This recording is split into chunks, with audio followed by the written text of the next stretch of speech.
Everybody, Tom Winter running for Congress here. One of the things we're doing in this campaign now that we can't actually get in front of voters, well, one is to get outside because it's socially isolating. One thing we have in Montana is a lot of space. I urge everyone to do that just for your own sanity. But more so than that, there's clearly been a real breakdown in leadership at the federal level. I just got off a call that the governor helpfully put together with legislators across Montana. I'm just so impressed with the amount of leadership, thoughtfulness, and intelligence I'm seeing out of the governor's office. It's not a partisan statement. I just really mean it, that Bullock's team is really doing what they can and with limited resources and a real failure at the federal level. The idea that the president told governors across the country this morning to just try and find their own ventilators for their citizens on the market is astonishing to me. It's just a complete breakdown.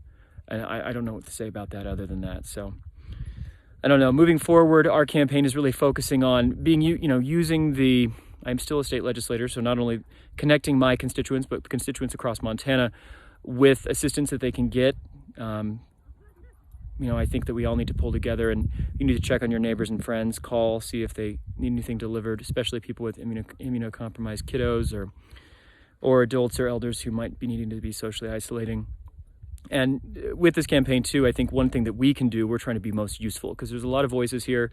I'm not a doctor, and I just want to be a good resource to get information out that would help people make the right medical decisions. But also there's second and third order effects in our community that we're seeing. For instance, during this, we're going to see a lot of people losing their jobs. We're going to see a lot of people with economic hardship and not having any money. And that's just a fact, as they have to stay home and businesses are going to lose customers. So one of the things that's really important, it's still cold out, even though I'm outside. We need to remember that, Northwestern Energy, others, they need to be, I think, taking care of their customers in a way that includes, seizing or putting a moratorium on any shutoffs. I know that extends through the winter, but this is going to extend longer than that. It's important people have access to heat and heat, water, internet for connections, etc. We're already calling on the utilities to have a moratorium on cutoffs and shutoffs there. And we were actually successful, at least with Northwestern Energy, in stopping that. Other than that, I'm disturbed about some of the things I'm seeing, specifically with Big Sky and others. So you could say not to call that out, but actually I will call that out. They need to treat their employees correctly and right and justly. And that includes not closing down the resort and giving workers a week to leave. I know they're seasonal workers, but the expectation on a normal season would be until April 19th or something like that. We're not seeing that. And so what is the idea? That you're going to have young people, possible vectors for coronavirus, having to, essentially being kicked out of their housing, losing their jobs with very little notice, and then going about the country. It's just unacceptable. So this campaign's really going to be focusing on as much as we can there.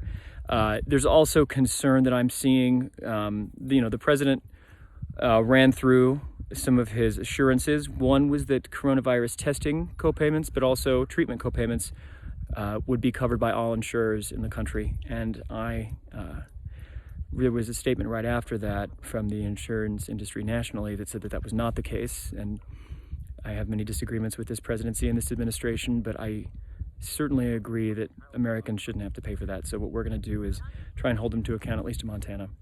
So I hope you can help us out here if there's ever anything that needs looking at. We have a unique platform that we can use and resources. I would happily put those toward not only helping people get food and medical supplies, but also making sure that people are treated well and fairly and justly. So take care, Montana. Take care of your loved ones.